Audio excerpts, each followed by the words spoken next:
let me just change this so you can actually see my face. Hello. Um, my son's at the cinema, and I've got a quiet afternoon, so I thought this might be a fun time to take a little bit of a tour through my slightly insane Scrivener project. So this is the thing that I've been using for the last 3+ years to write Tales from the Triverse.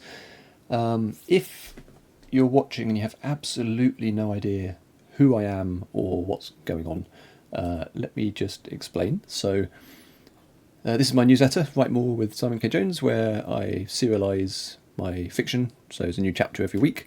I've got a whole load of resources on how to do that kind of thing. So if you're interested in doing your own serial, there's tons of stuff in here. There's a toolkit, like a 20-part guide. You find things on plotting and characters and all sorts of fun stuff like that.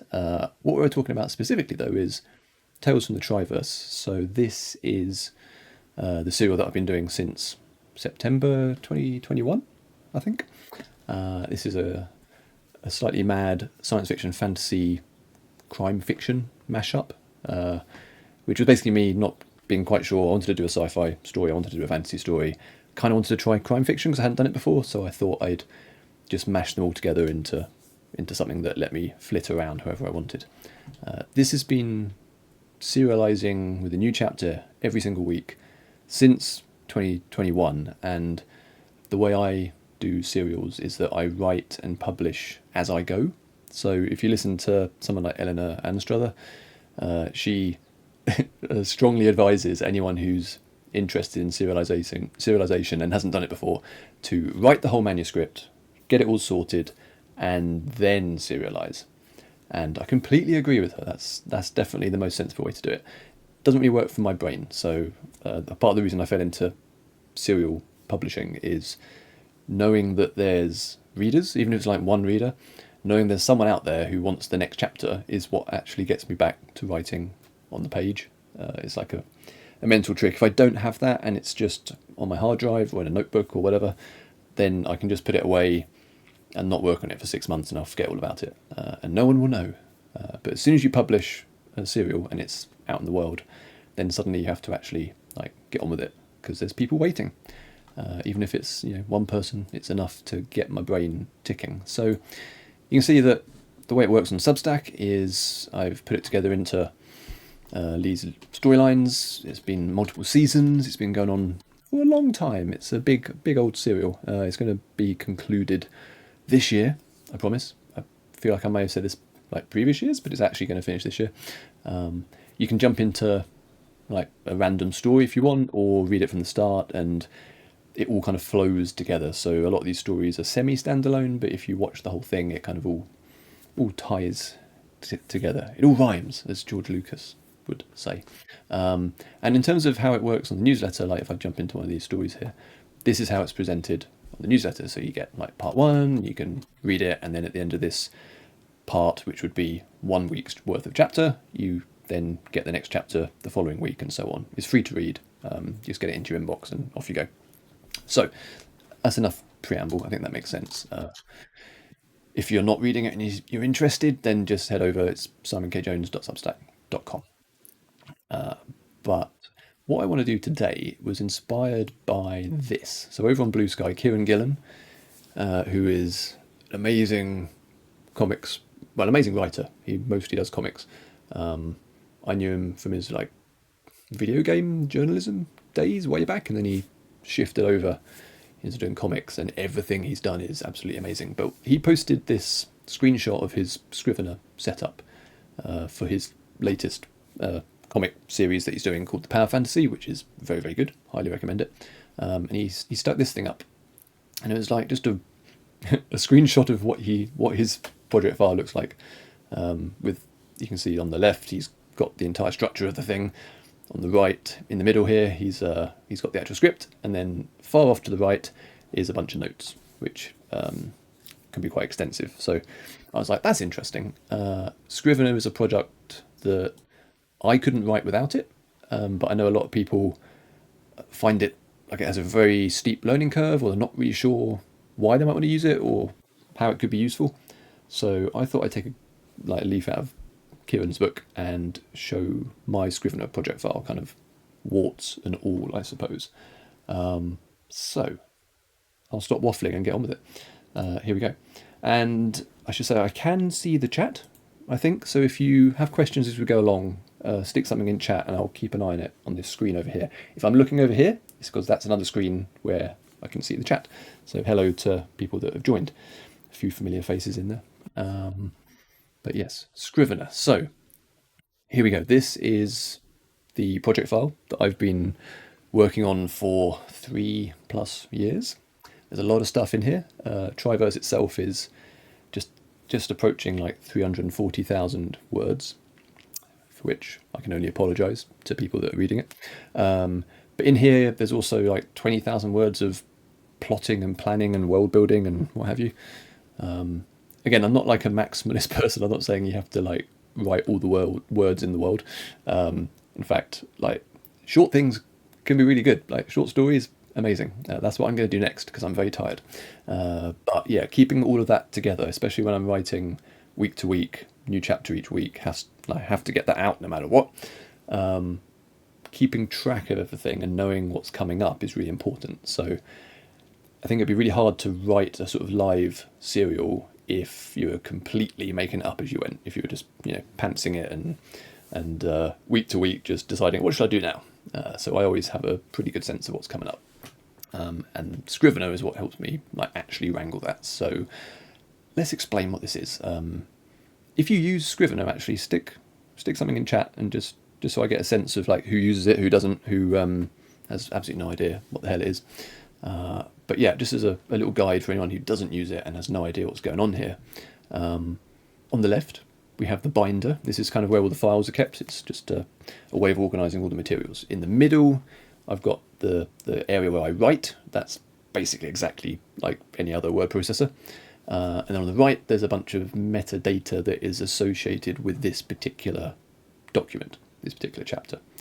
And one thing that's very different with Scrivener is that you kind of keep everything in that project file. So I don't have to have multiple Google Docs or Word documents for like different sections of the book, and then another one for notes, and another one for research, and another one for the plot, etc. It's all within this one project file, and Scrivener keeps it nice and tidy.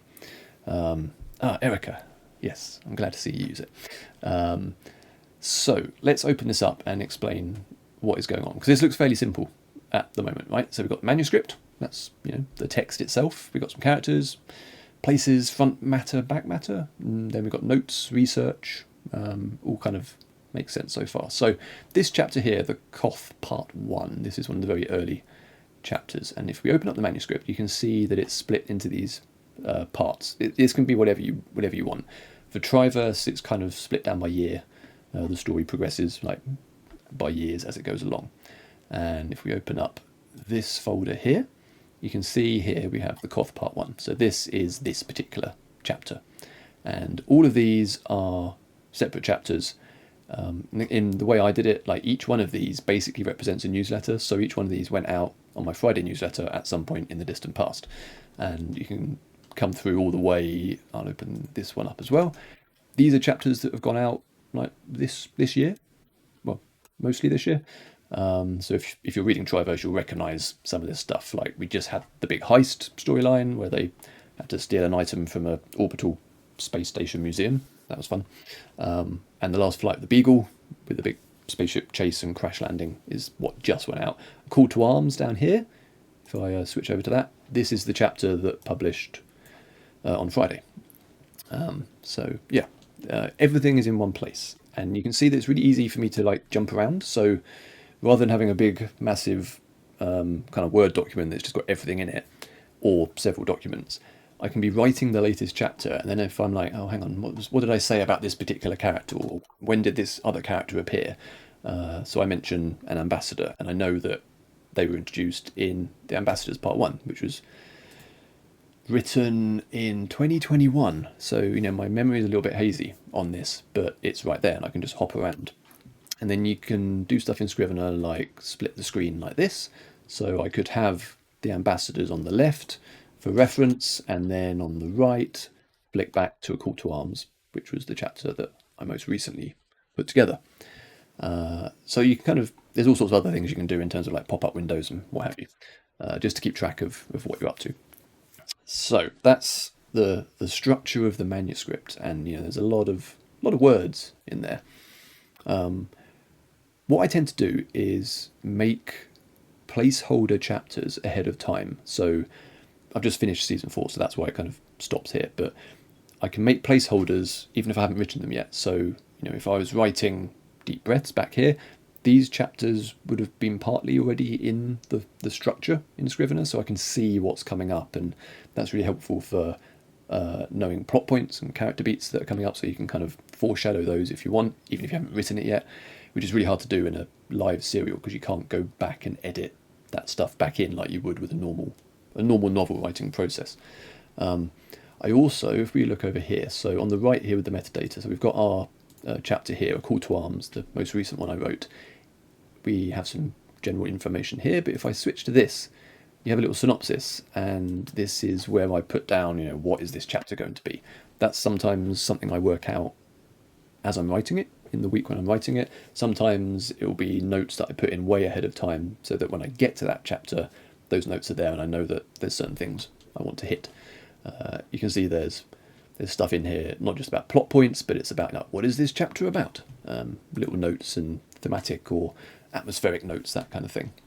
The last flight of the Beagle storyline was quite complicated. So you can see in the notes here, I had part 1, space chase, and there's a few beats there. And then part 2 was down here, so we've got part 2. Now initially, this part 2 would have been in the notes for part 1, and then as I go, I kind of keep splitting it down and adding more and more detail. It's kind of like an onion skinning technique, so that initially it's like a one-liner, and then that'll be developed into a sentence and then a paragraph as I get closer and closer to writing that particular chapter. And then at some point I'll sit down and write the actual chapter. And for that, there's useful things. So if I click on here, you can see I've got a target of 1,200 words set. And this bar's gone green because I've written over that. I've hit my mark. So 1,200 words is kind of where I try and hit for an average, well, not an average, like a minimum chapter length. And once I hit that, I'm like, okay, the chapter is long enough to be published in a satisfying way. Like it's enough words to have a bit of substance to it. Sometimes the chapters will go longer than that. That's fine. It's like whatever the story happens to need.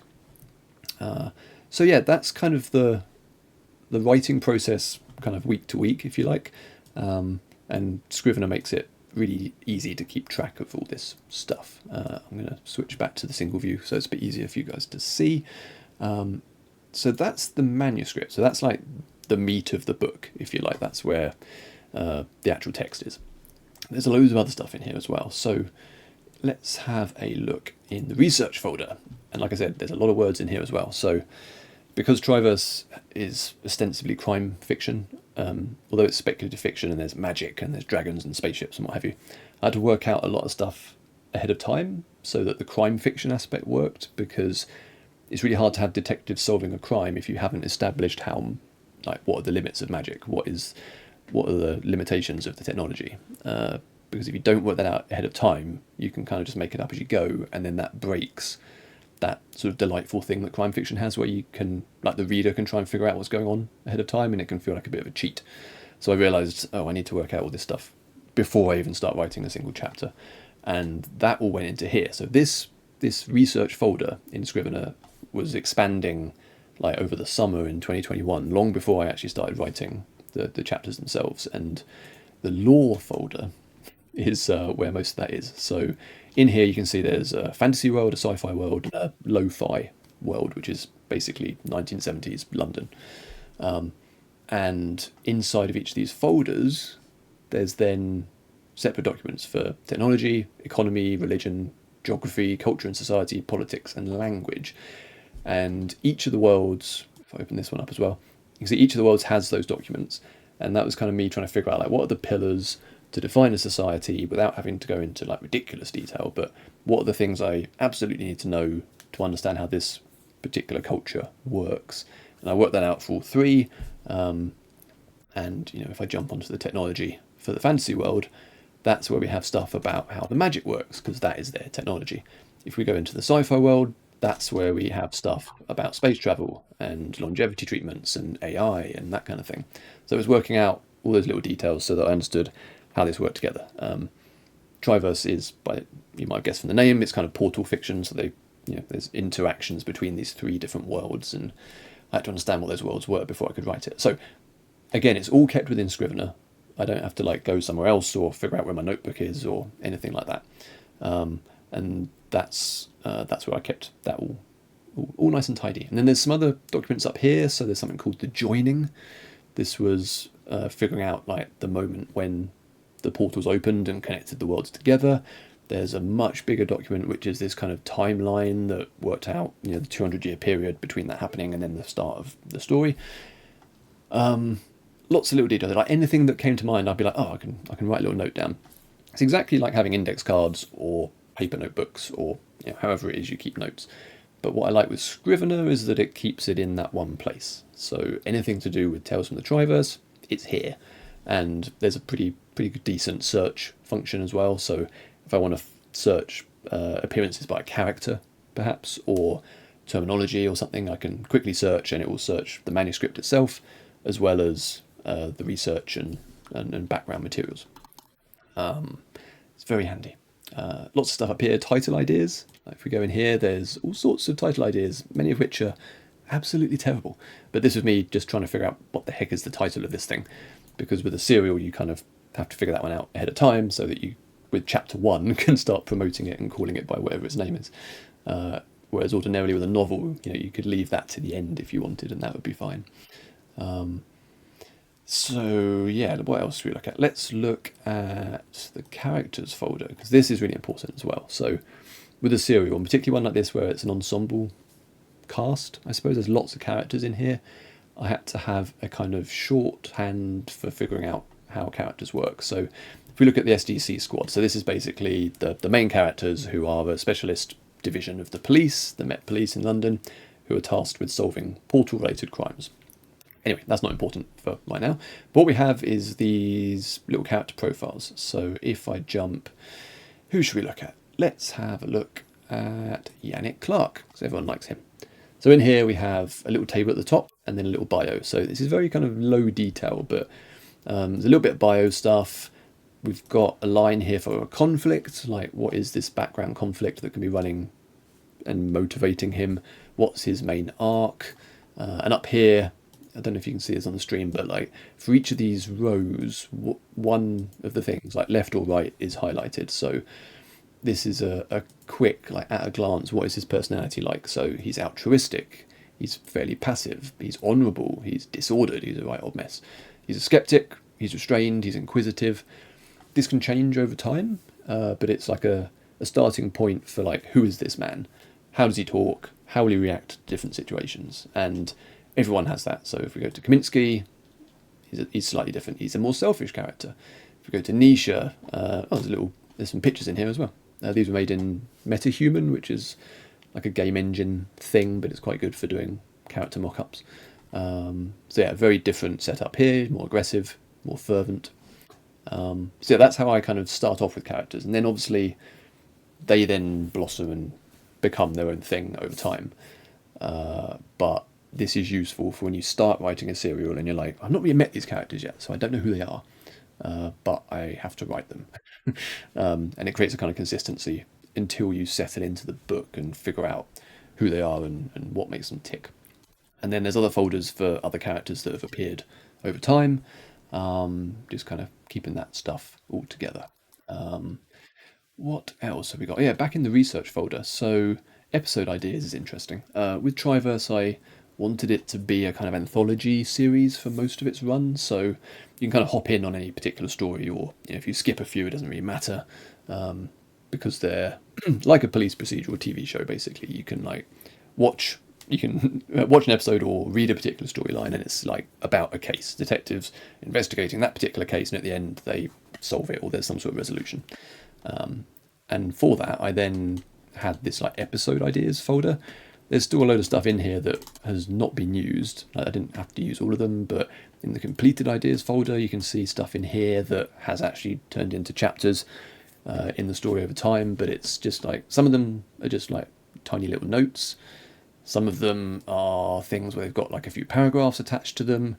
Some of them have a lot of details trying to work it out, but these are all things that I could pull from. So in this episode ideas folder, I could looking ahead be like, oh, actually, I'm going to do this storyline now, and I'll grab it and move it up into the manuscript, and then start converting it into what will become the actual text.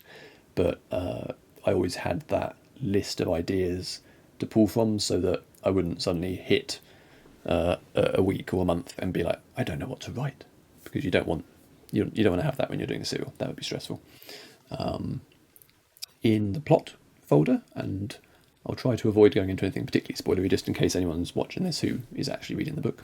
There's stuff like strands. This was a really old document. This is from September 2021, trying to work out like these 3 strands of the story. That was like really early, like what is this thing? Just the absolute fundamentals. We've got the main long arc, which I'll scroll up quickly so you don't see the bottom of it. But you can see here, this is like season 1, how it starts off, how it's going along, and this was just working out the very top line, like character beats and plot beats and that kind of thing. Story ending summary. I'm not going to show that one. That would be silly. Season 4 wrap up. So as I've gone along, I've sometimes had to go into more detail. So there's a whole folder all about the finale, because when you're trying to hit that target at the end of a long serial, or just if you're writing a novel, that gets really tricky. So I had to work out all the different pieces and the different things I wanted to land. So whereas early on in the story there might have been, it was fairly easy to wrangle the plot, but when you're 3 years in, there's so many spinning plates and different plot strands that keeping it together is a challenge. And particularly like some particular sub arcs kind of got their own little document as well. But again, I guess the main thing is that it's all in that one place. It's all kept together, and I can just hop in and jump into a chapter and off we go.